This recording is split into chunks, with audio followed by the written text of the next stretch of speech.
Steve, 10 ans, n'a pas eu peur de se faire casser le bras en s'opposant à un groupe de brutes à l'école. Ce à quoi il ne s'attendait pas, c'est qu'une douzaine de policiers viennent le chercher à l'hôpital. Le petit Steve regardait par la fenêtre de la chambre, attendant. Il pouvait voir l'autoroute au bout de l'horizon, où des phares brillants se croisaient. À bord d'une voiture qui roulait sur l'autoroute cette nuit-là, se trouvait un couple qui discutait paisiblement. « Tu sais quoi ? Faisons ce voyage à Bora Bora », Derek tendit la main à sa femme, qui était assise à côté de lui dans la voiture. « Ouah, d'où ça vient ? » demanda Esther sur un ton taquin. « Je ne veux pas attendre la retraite pour vivre ma vie.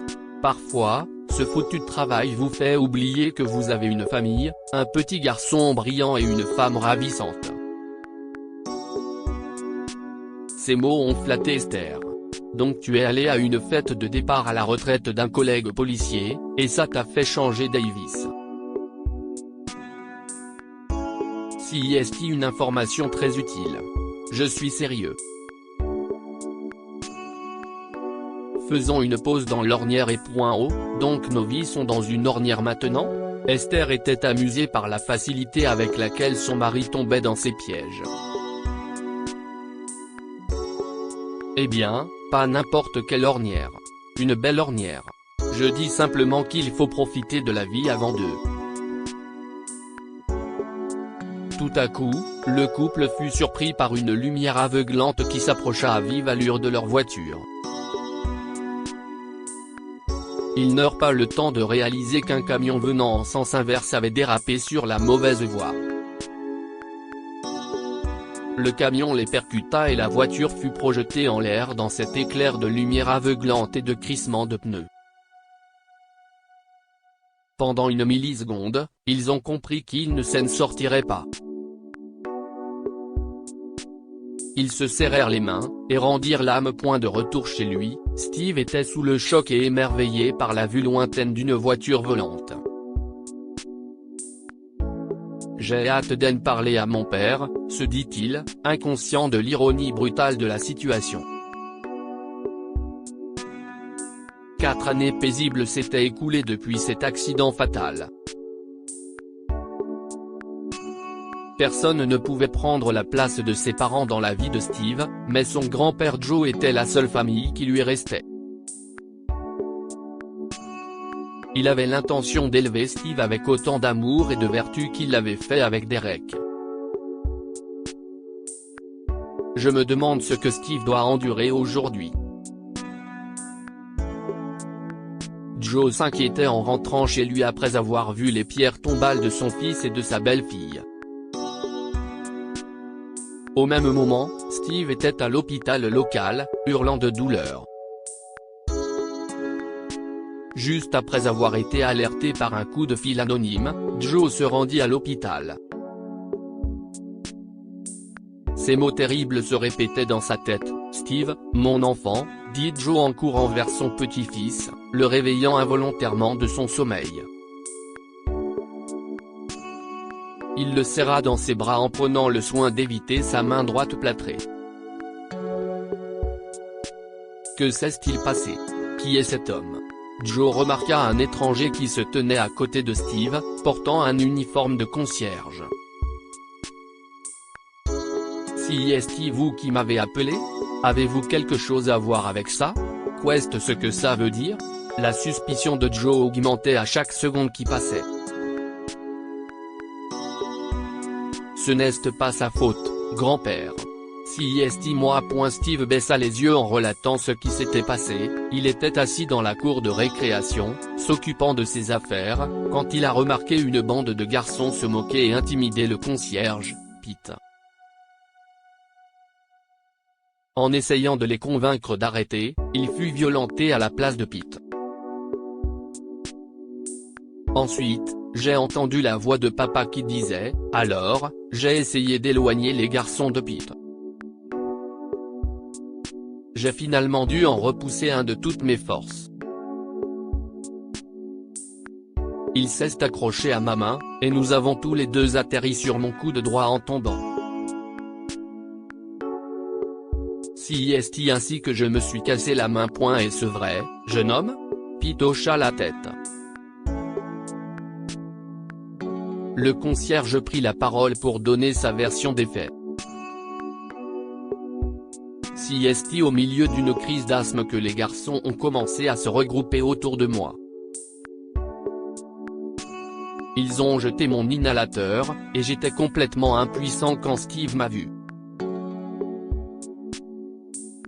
Votre petit-fils m'a défendu quand j'avais du mal à respirer. J'aimerais pouvoir le rembourser ou payer son traitement, mais je ne suis pas. Non, ce n'est pas du tout nécessaire, Pete. Je vous ai aidé parce que mon père m'a appris à être toujours courageux et à faire ce qui est juste, sans attendre quelque chose en retour. Joe avait les yeux en larmes en écoutant Steve. Il commençait à ressembler de plus en plus à son défunt père. Steve, Joe et Pete étaient sur le point de sortir de l'hôpital après avoir rempli les formalités, lorsqu'un groupe de 12 policiers est arrivé dans la salle, attirant l'attention de toutes les personnes dans la salle.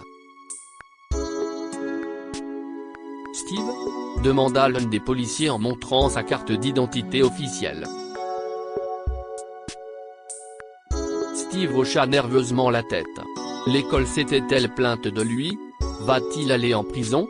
Les personnes présentes s'efforçaient de ne pas les dévisager tandis que les policiers marchaient derrière le garçon et les deux hommes. Au moment où ils s'approchèrent du fourgon de police, un chien policier en sortit. Steve lui sourit, mais son visage retrouva immédiatement une expression sinistre. Je ne devrais pas penser à jouer avec un chien en ce moment. Je pourrais aller en prison, se dit-il. Mais le chien était tout simplement trop joyeux pour passer inaperçu.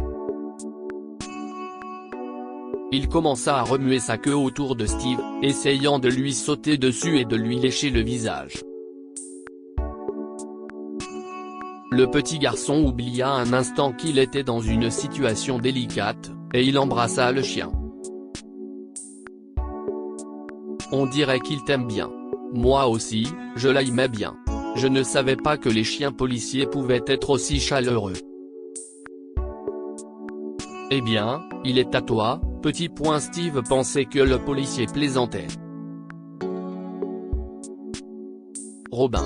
Steve avait déjà entendu ce nom. Il regarda son grand-père, qui était déjà en larmes.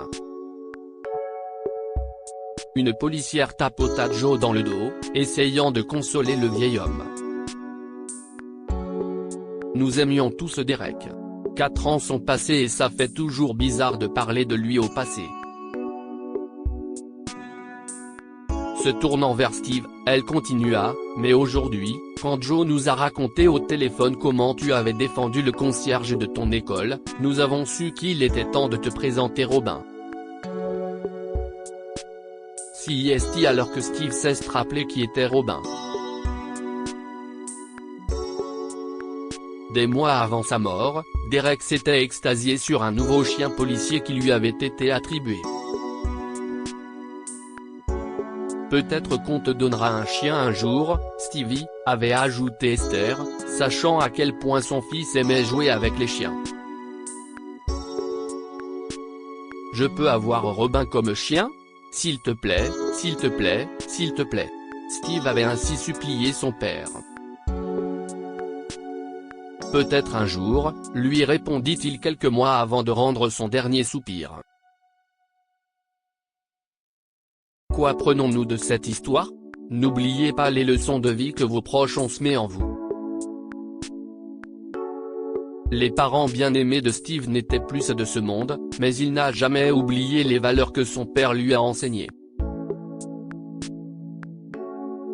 Adoptez un chien si vous le pouvez. Il y a beaucoup d'amour à donner et à recevoir de la part des chiens qui ont besoin d'un compagnon humain. Ramener un nouvel ami à fourrure à la maison et commencer une amitié inconditionnelle qui durera toute une vie.